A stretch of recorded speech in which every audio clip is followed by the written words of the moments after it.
kum sang ni som ni pali chunga kan Fiamthu nung ber tur ngai thlang o ka du thasia ka cheve buksia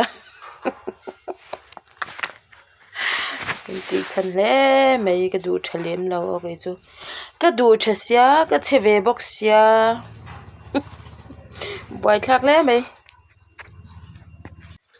hal pwale hal moi heti tak maya Mizoram hal a hlau om big riau na chan hi engen yang le ti kana posa eles lal mangai hana comment rin na ati daran yang ani nom china maya rin na ti dalam ai ma chuanin taksa chaklo nak na bin bun nei hau ta nya na shu malom mo khatiang ang hal po ri dum ti kha lung lam thalo nei te phei chunin suan chua thin kha mo che thwa mem Miss Bani thalak alo langa nal khop mai Miss Bani hi vuna nal boka foreign om thinte dulle mal lang thui deuh thomnu an hakin kan hansel thin taka chu Mizorama kan nula in la felve tak haute hi foreign a kar khatlik champo ni se bikini re lau tur hi kan tam pic ero amoi ngang mai ti kan Miss Bani thalak khan post sakani tiang in chei nei chu ma ni du thu lo menge suisel tur vak ke chu ka shelon du dan da in chei ro simo ramdin sang hian lo comment an house a thosia an house a thosia alu khi thak dei se ti ve mama ni lu thak in rap thak mai in mak chin ngot mai an house a thosia alu khi thak dei se hanin ti lo mom chin lo le mai dong du dan chan English zirna group in chir ti hi English in min lo shil te u ti khana posa oh no rin siam hian oh no di na comment ni du be mel tok nula ho chuan thil ei chak an nei hian lengila an lo ti maya nu thloi ho chuan hey boite an KFC angen deuh reng mai zanin chu lo leng te thloi ho chu pet big le boite an KFC ei chak klat mo in fanu chu engtia thingia a chulin a tuar lo ui rap thak bon chen ve an motor hnung pui le don ve izun phur ai balu phur alok zok ai izun phur te kan thalo deuh le kan emo balu phur lok ti dana yanin izun phur sakhau kha an thawak lo ni don he zanin chu private a kalo bem pal cheuan hi chuan min lo she thiam vek don nia mi bem pal hi ka shal lu tuk tun lai chu urlok zan ngan achena don le ni kumlui thla zan polo omolom kumlui thla zana po he pa han ron bem chu ni chuanin a bem pal don chu nia o loin ring ro thawnna pilot khan an thlolai khan chongtrai thei kan omem ti ba khan thawnna an off mai chu an chongtrai thla sup mai mole e chu dot po vani su ka shitlang o deuh hlek ka o hi tle min angi a mul deuh chi thia me mul i zun zam le Christmas zun zam tang dunin min han chen chil ngat hi chu December hi amoi zwal bik ngoi hian ka sia nice lutok i zun zam le Christmas zun zam tang dunin min han chen chil ngat hi chu December hi amoi zwal bik ngoi hian ka sia an moi ve anui theilo kabial pa hian ka ti tau ti po a hitop lawang a changin ril viau thin ma se zo chura phir pui ga ti dop a changin ril viau thin ma se zo chura phir pui ga ti dop ti tau ve pun ka ti tau ti ma sak je la ngai lom a chang phei chuan min la ti tau khal dei zel le ngala mi pati tau pe deuh chun ngei awm ania zo chhura pon rem kalamil ril ru ati buai hne em ka kan ding rem kalami lam lam ani a vo dan em chu a nau piang tur an tam don chiang mai khóa lùm pun nau piang an om tho ti ma lo mo kalar ma hian min bem wat ru kalar to chan thalak pui ringot po inin chu le si don nia o thil om thei ve deuh ni kei po kamel karon ti lan tam ma hian mo mi she viai ve tu ka chan thla min lo lak pui chin do kalar trep to tak tak chan mi lan ni hi ka du te u lo mo ka chak la ve kan bulami kan sirami zong zong te judge an ni do na kha ke chu ka zo don lo chu wangin lar lo hi ka thlang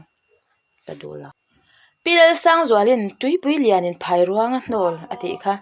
phai ruang vcp phone in kan zu zo ta chu tiang a om lo ti va a ve ngai re reng lai ne mo over a mai kan ngai zong te pik cheu lo post te ang u in ang a omem check lok angai a hun viau an he hun lai tak an he tu na han check hun ani check hun thingtlang nula aizawl atanga thingtlang ama si hmang tur ho ho kha meilum ai film khur tur o an nail extension ni sorvek mole meilum ai film khur tur o tina capsuna dali ngala nu thloi pakhatin imo aron tia phurve to na ka lain aron soisom le a tar pension ila khuna kormin leivero o atia ko ngai thang message avathona kan ranin in thlai alo chil cheviau ni o mania azia lo le mai zang na dom na po input zat zat pek chu ka in hwa mania avatia thinrim viau aniang kan zang an bok lo dom po angai bok hek lo tirap thangen ivan timak em ve a duat idp mangin kanei chia ya id mangin ka chen le chia effect edit mangin lo kir le mai ro a moi ve effect edit mangin lo kir le mai ro antia dp mangan in nei vok nei uk si lo khan kaushana vok ka thoe atia biagina an puang tamaya achung ten hey vok te ilo thoring ngoda zadala chung le khaten poisa kan tho khoma vok kan le ringoda lom antia ahoi wal wala pathian hi chu thate antia hi pa hi chu zakla azam lawe chung te in fille me kan thiar to tla din ka sha nula in la thelo de po check atla aron de zwa ya oi ke in postman law antia tun lai a che ran te reng nen awan doi le mai second thum vel karena omlova abial nu pa jok akispal he bikin an accident irui le to anemo antia teu lawya ka in chak to lu tuk tlan chak zo ka sin ni du mele an chak lu tuk to a khur chan to tlan chak lu tuk khan i do ni mo thil om ve thei de wania lal ruat dik mark comment savam note a nu shonin adu lawa an kal san de ani khi apik om si lawa hi a unau dangten anti du da boxia khongai thla khop mai ama chan pui du inom chan gpay number ka lo da nga in lo chan pui ve cheu don nya oi om em chin lo gpay hi van lar tak gpay number da sabon po gpay ngai to mo some call me Ariana Grande, some call me Selena Gomez, but deep down I look like Taylor Swift. Hema kip son tak tak ani ngem le nui phone mag em pakhatina comment Jacob Jamirat is your nose doing push up your nose doing push up ako thave pakhatinari chu kanari na lole ya kanar la ka chuanin lo na lo vale chongot mai mase thain ti ke po selina angka ti re khop me nu Riana hi chu anglo ka tia Selina hi angka ti he mil shape hi mo Selina nin in angzuk ni chelo tlangwal pakhat zu zong khan kapi zu in nem atia neilo weekend a chaw omang tin alo changa ani chuan ani le weekend chu heta tang hian ala viawem in ware oi em lawa mi ikis to em ti ve mai om ichil ni lo ilem ve to em han ti khera he thachine chim om mai a chan pa mak pa chung khung om te na avakala a chung te hne na in mo til nei a omem len pui tura ron som katuma anti khera iswal le mai swal takeni nula boya eng po ti donila min pui zeli in tiam ti ro atia tlangwal chuan dot ka phasan ngai lawang che itan karin om rengang atia nula chuan zirtop ni hian pasal ka nei dona lo fatu ve ta che atenna ei chu ti mama ni kan veng pa til lak lo chu kum tin arai makom ve a thei bik le mai ka tor zolo nat na min petu hi chu nat takin ka dem omolom diro tor zolo khop nat na pek te chu naktu kan ron chuk don ti khana va text moza min lo hon o alo ti nei don la ura wa ti chuan motor te min chala moza ka pathum somnga te nia somnga man po nei mi alo ni van khong ai tak em o moza pathum somnga man tam em ka hon ta che kan veng nu po a chan tinen an dam lo na an soi liama anat na an soi ve tak mai chu anat na kha a taksa a po aleng lo ni tu mere anat na kha a taksa po aleng lo adik don tiang mi nom velo bo anat na nga de ang diklat khian ka ring ani hei chu nat na taksa leng lo khop ang khain lo nei venge a JSC in anman vuak zot pa in eng wangin nge i chen om mei thai PNG li ming bula chu ilo zia bel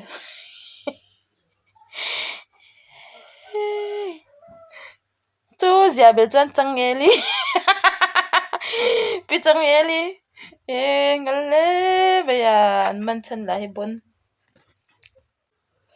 zo khothar an hian zo khothar an hian motot pat dorom vem le zo khothar an hian motot pat dorom vem le type kholo le be chu mi kholo ve tak chu ne kum athar don sia ka thin chha te ka lulu te hi sim kangai li tuk che kangai li tuk che nge je a thin chha te a lulu te hi sim kangai li tuk che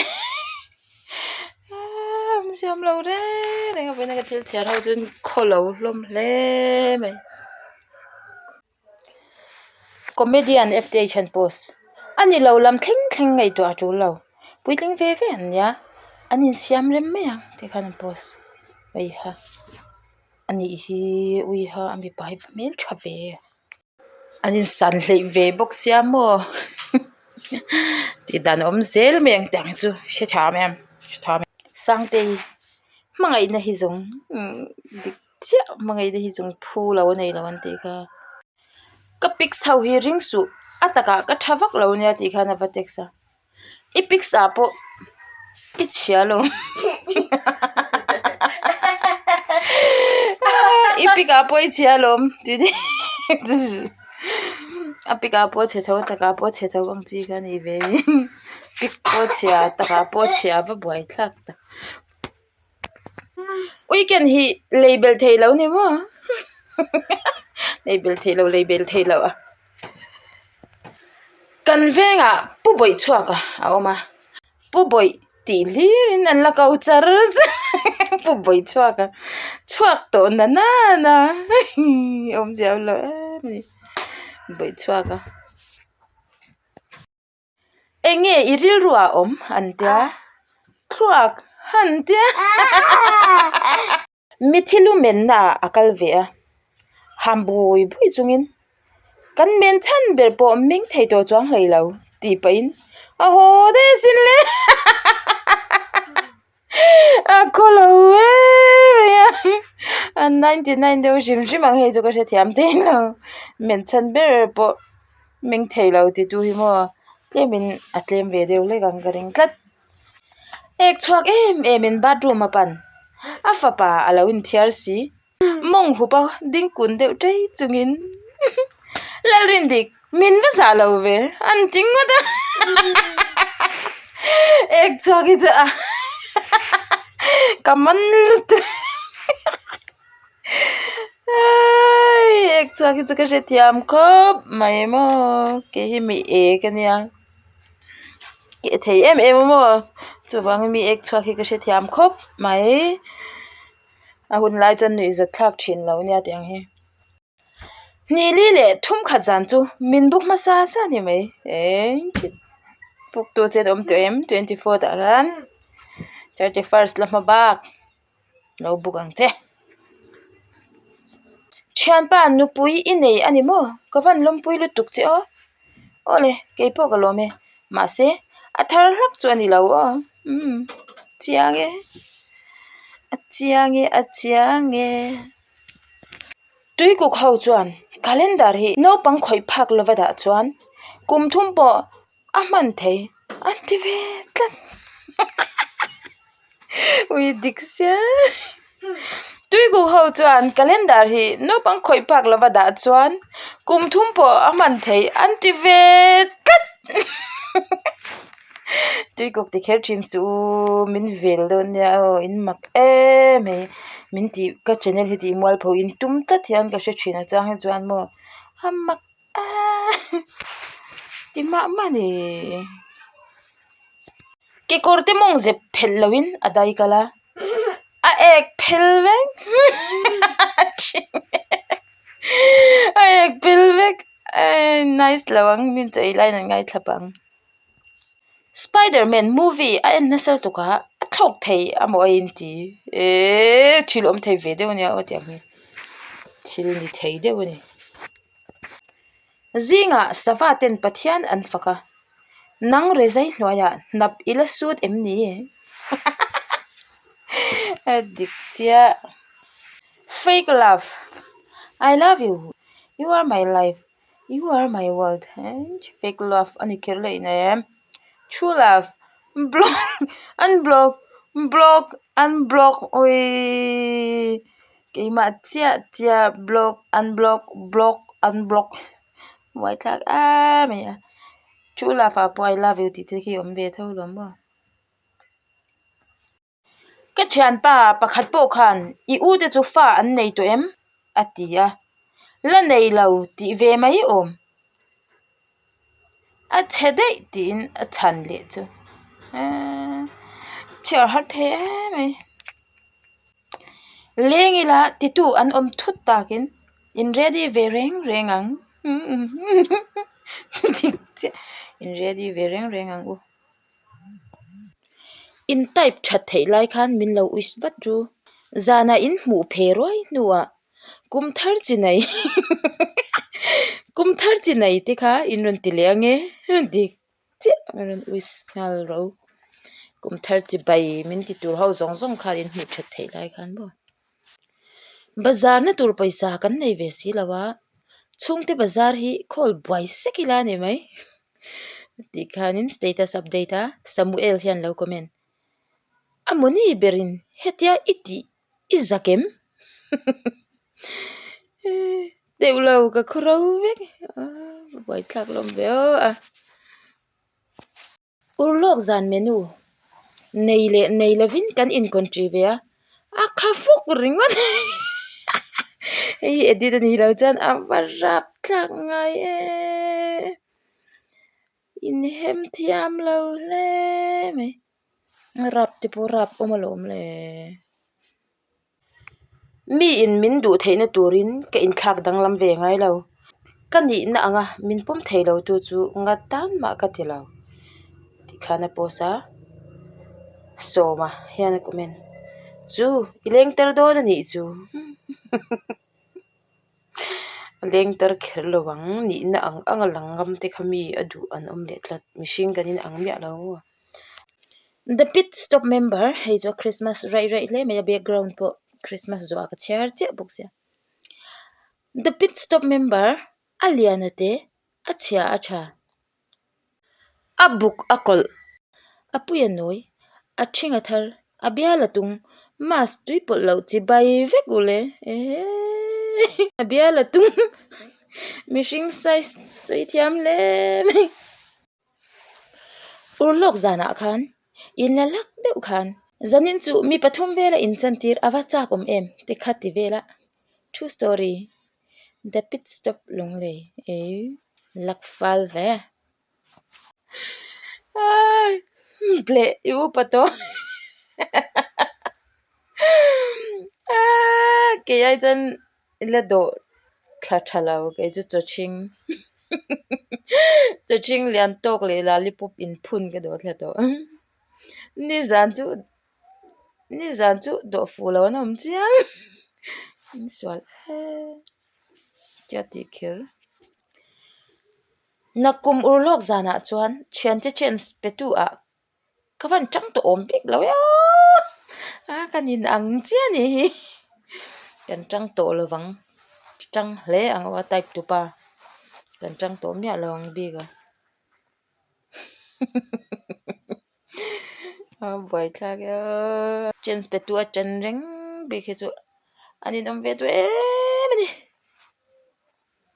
tui ku khau chuan Christian ho chuan iswa an pian tir le to iswa an nga to ngodang an ti le to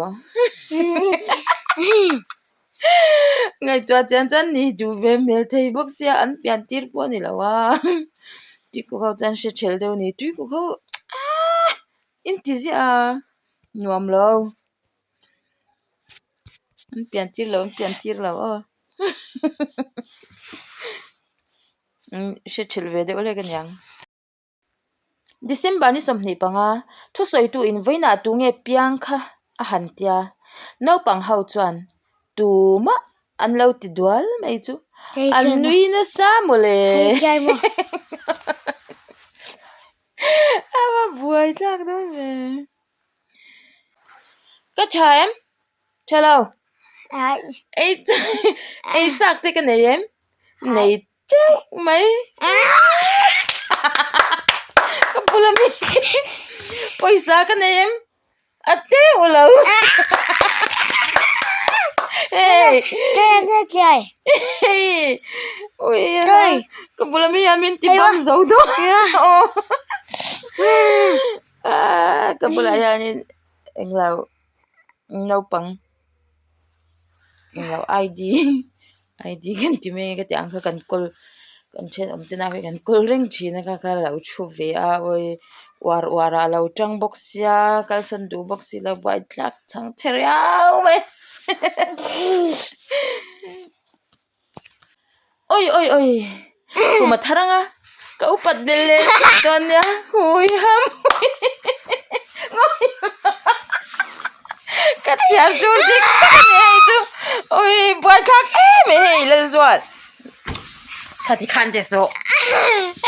khati ai ti chani chu ve to lawang kha ka thil chiar po oi amu ta min ti chi lo ngai tharo hei inui zat lo chan nui ngai lo oi kuma tharanga ka upat belle sut don ya hui ham ka tiar tur dik takni hi kin mer yaw me sang ni som ni panga kum thar lo thleng tura hi chuan nu thoi sei ve deuh lek le mel tha a rovit ang hi pathian in min pe ve to se awa sei om ve a rovi chu a rovi ni ma cha kom ba nu thoi a rovi ka bani nge nu thoi mel tha a rovi ni chak om hle mai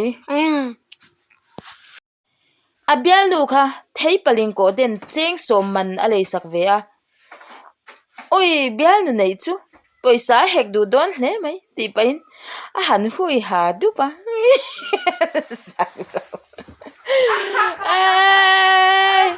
in seng na sa bok ni cheng som man loi thei paling ko den a lei sak to nia kai bial nu nei chu chi vak lo ni ni som ni pali zan kha chu tleirol ho rui mai zan ania legend chu 31st zana ni du mel ve a 24th te chu no pang ho rui zan 31st a chuanin ni jen ho ni zan kha kondom wa lok sa in ka chua ka zak lo wa sa bokin ka ho iban zak lo sui zak lo mi khak iril ru pul riau mai nang hi an branch ai oin quiz competition a chuak ve a zona engma chan thei anei lo chu thushan quiz masterin a chan na dik a han soi le piang a beng war thak le mai a lo ti thei zia a ko ngai thak le mai beng war thak ni ve mai quiz masterin chan na dik in ready ve lo shim ani mo in lock ve de utura lom kan mi ngai san mi lo ten min han ngai sang bik mi lo mai hi chu eng kim hi a fel thap mai ni a dik motor khal tur ka lo zong ve eng motor po ka khal the tin nu pui kala nei lo boke ti khana status update RLM ti han a comment nu pui zong telami lo ti nu nalak don hanin private a chan nu pui nei lo te pasal la nei lo te ka tyang kha am du de big china ka tyang kha lam iswal mai azong tel o ko kong lawang Christmas te hi min ti senior tu mai an chang zo ta nge ka chhar tur de min lo thon chin de nuk te po ula lom le Mizoram police lak chung chang hi zo chian tur ka van du ve o di khanin status update same chat pe han comment home minister zo chi yang a zo chi ti te chu mo a shat sarek iswal mai shat pe I makkati miswal tlangwal senior mang ang po kha a senior to si a mel che si ati ngai na she lo lutuk a geider to chu ama chu kan chen pa a senior to si a mel che sin ti tel hi roi ka oi lo a fel phot chanin mo photo ka mu ngai chu photo mu lo an mya la a gei du shim ani Chiao shut u nau chen khate chuan ni min le kan ti hi an ni chuan ni zan chu min ngai dam te u gai se chu chhar thei thlot lo ni kim chang deuh in Fiamthu te ron chhar chuak du thina chhuat du bik te thlei bik i nei te min ti thin bok se ma se mo angai na om lo hi tam ve mani min ngai dam ro deni bro amma ke sanan bro amma ke sanam Rama yes eng tak tu se mo arvil lama antlang thangal an tra in man tek tung shan man vak ngai lo hin man chuan a tok kai yang type ki in fur ka ring ati mi Christmas dona anin chen thut ang hi ka chak ve den ve chak lo friends I chak viau ti chuan then ve mai la mi then tur po ka mu ve lo hi ha a chak a se then tur shim po nei lo sei tur om lo ka chu boy thak riau mai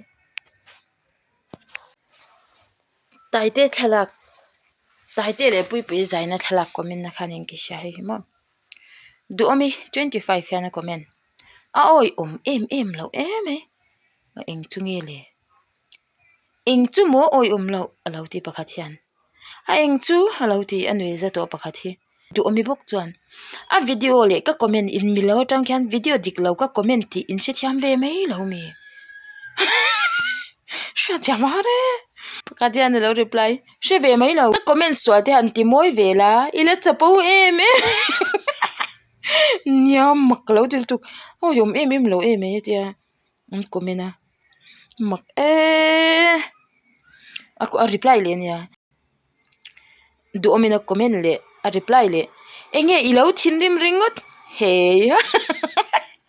in man lo tlang lo le me jo hian sei lo chan sha thar ve nia ke po min ti buai lo I enge na a khawati lo reply mutui paswal em enge zia in mak hei ti chan ni reimya lawang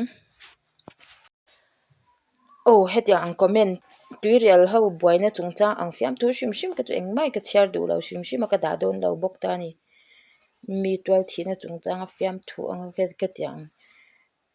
lo om kha le case kal lai te ni wang khan Fiamthu na lo mana lo chi lo nui pui te chem kha ka tan po moi lawa in tan po moi in ke shilawa tiang lampang ang ho hi chu khatiang tol thina lam ang ho chi shim ka chu engma ka thiar don lo shim a aron thun tu te kha min lo she thiam don nya o le ti khan Fiamthu chu ka du tok ri anga kumsang ni supni pali chunga atop na ber tur ani anga chuan December tha chunga a hit zol ho kha karun da le bokanga chuanin kumina inron thon ho po chhar zo lo tam tak ala oma da la upo kaneya kat po kaneya a chan chu nui ze thlak lim lo le kan chhar to sa hi atam em a khang zong khamin lo she thiam ula chuan January tha atangin sangni sumni panga atangin bulkan chan chhale anga chuta chuanin first zingber loman kha kan semle nge do na kan dam phot chuan kha dong turin in lo ba sei le theu don nya chuanin kan channel min lo hlut sak tu te zong chunga khanin lawm thu ka shil vek chewa in zawain kum thar lim deuin in lo mang anga chuan like kha min lo thei hin sak thin lo ula in zawai chunga lawm thu lo soi mole mang tha mu tui chu ei tui ni man nuam vek ule